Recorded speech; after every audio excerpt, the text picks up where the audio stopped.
Beredar sebuah video anak berbaju hijau itu terlihat menunggu di belakang besi pembatas jalan.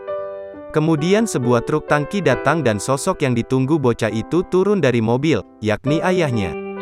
Video tersebut diunggah oleh akun Instagram @viralkak, terlihat seorang anak berdiri di pinggiran jalan. Keduanya tersenyum saat bertemu, kemudian sang anak memberikan sebuah plastik kepada ayahnya yang diduga sebuah bekal. Sementara sang ayah kembali ke mobil untuk memberikan sesuatu kepada sang anak. Baik ayah maupun sang anak kemudian saling berpelukan melepaskan rindu masing-masing. Si ayah berkali-kali mengelus anaknya yang bersalaman mencium tangannya. Namun ia kemudian harus bergegas dan kembali bekerja. "Ayah," tulis akun Instagram @viralkak. Video yang diunggah pada Sabtu, tanggal 2 April tahun 2022, itu mendapatkan berbagai komentar dari warganet.